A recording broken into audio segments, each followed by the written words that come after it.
Hi, Libra Sun and Rising. Welcome to your April 2023 Astro Update. It's Raina here. So, your opposite sign, Aries, is taking center stage in April. And there is a lot of Aries energy going on. For you, this is the opposite house, the seventh house, and this is the house that you rule. So you have a personal connection to the seventh house. And this is an area where you tend to be very attached um, to because it's a house of relationships. Now, let me just tell you at the start of the month, everything that is in that seventh house. So the sun is there. You have Mercury there. You have Chiron there, and you have Jupiter there. Wow, that's a lot. And it's interesting that Chiron is there for Libra people because the issue of relationships may be something that feels very tender and has for several years. If you are around the age of 50, you will likely have your natal Chiron in Aries and you're having your Chiron return. And if that is the case, then that can be even more sensitive for you, especially if you've gone through some relationship issues and you really relate to what this all represents. On the third of the month, Mercury leaves that house and goes into the 11th house. I mean, why did I say the 11th? The 8th house. And this is the house of Scorpio in astrology. You have it in the opposite sign in Taurus. So you have those, what we would call money houses, switched. And the 8th house is shared resources. So for sure, since you're having a lot going on in the 7th house, another thing that the 7th house can represent are legal affairs. And, of course, divorces are one of the things that can happen, but also inheritance issues. Mercury in the 8th house can be talking about wills, looking over documents, um, you know, discussing maybe even with lawyers some kind of way to split resources or things of that nature. This is also the house of the occult, and this can be studying, Mercury is about your mind, so it could be studying astrology, the tarot, other metaphysical pursuits. On the 6th of the month, there's a full moon at 16 degrees of Libra, your sign. So this could be some kind of culmination, but I also feel that this is a preview because you're going to have a solar eclipse in your sign in October, and that's going to kick off the eclipses in Libra. I'll be talking about the eclipse in the solar eclipse in Aries in a minute, but just keep that in mind. So, at the time of a full moon, the sun is opposing from the 7th house. I'm talking about in this particular case. And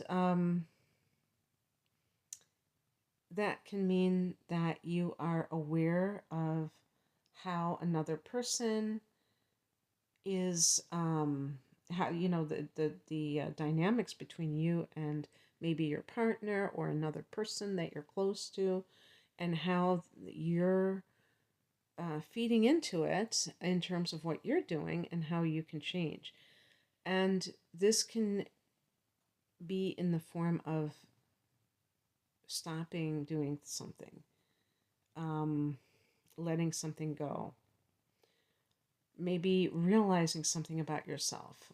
Usually with Libra, it will be that you are going along to get along, that you are doing things that you really don't want to do, and then feeling resentful about it, and then that affects the other person. But it is possible that you're going to be in a situation where you realize that you have to put your needs first, that you've been kind of codependent, putting your partner's needs above your own, and that has to stop. It could be some kind of something ending in your life in general. On the 11th, Venus goes into Gemini. This is a fellow air sign. This is your ninth house, which is Sag's domain and all about expansion. And travel is one of the big areas of the ninth house. And you've had Mars here. Okay. Now Mars is in your career sector, and I'll talk about that in a bit. But you had it for so long in that ninth house that I wouldn't be surprised if some Libra people took some kind of trip and, decided to, or if they were already there, they just decided to extend that trip. And maybe something didn't go the way that they planned because we had a retrograde with Mars.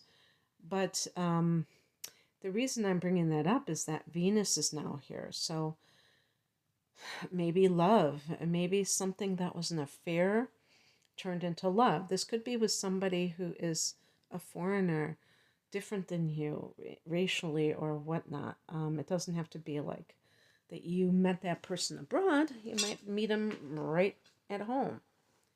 And you're having a romance. This is also about money for school.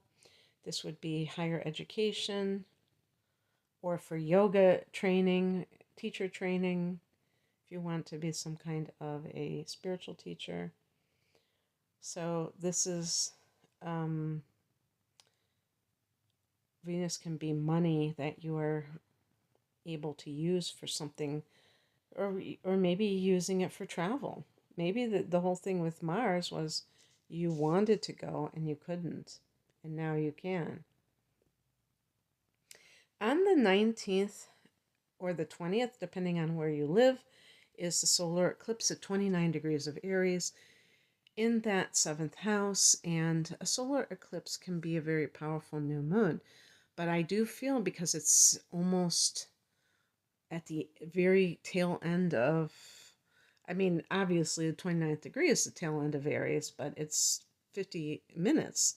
So it's almost at 0 degrees of Taurus. I almost feel like it's a lunar eclipse.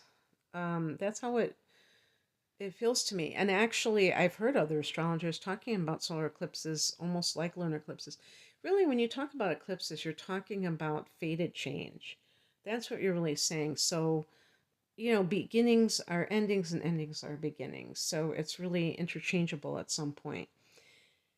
But it really plays into all of these things that I have been talking about with Aries planets or points in that 7th house. Now remember that you have Jupiter here, and that can protect things, meaning that it can make anything that is on the more challenging side seem advantageous because it is advantageous.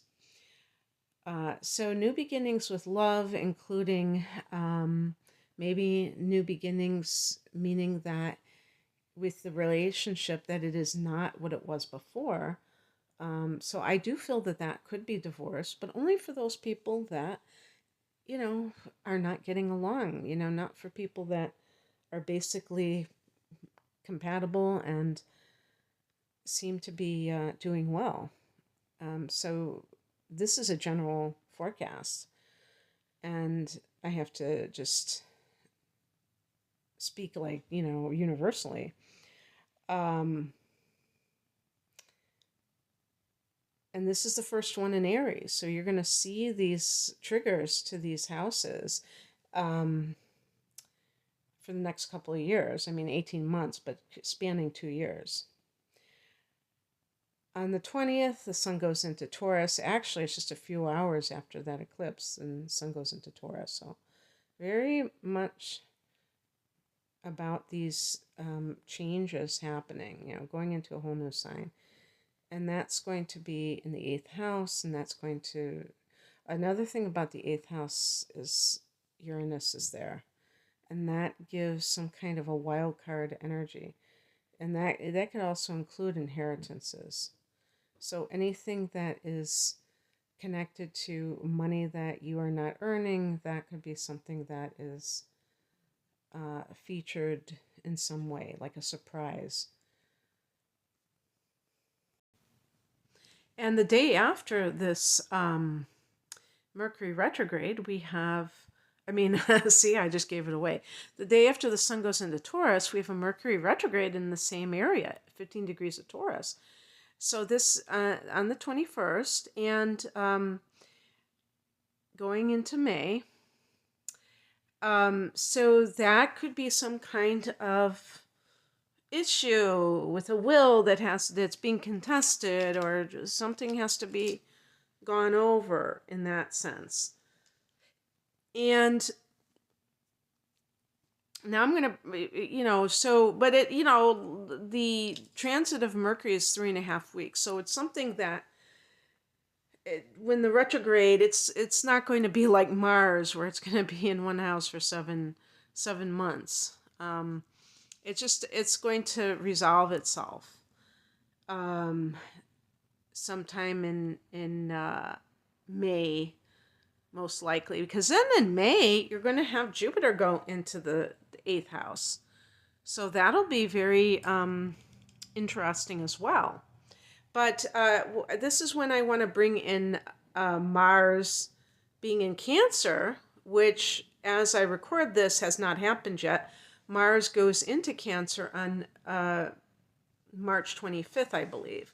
So what this means for Libra is that this is your 10th house of career. I think I was thinking it was in your 4th house for a minute. But yeah, it's in your 10th house of career. And this makes you very ambitious at this time. And I would say even extra ambitious, because you've been deprived of it going into the 10th house for months now. You've had it stuck in the 9th. So it makes it all that much more of a sense of urgency. But you may have these other issues that are relationship issues, maybe some kind of a legal issue that you have to contend with as well. And also, when you have Mars in the 10th, understand that you're probably going to be a little bit aggressive, or like I said, ambitious, and you might have to tone it down, because otherwise you may get into fights with people who are in positions of authority. And it probably, for a Libra, that might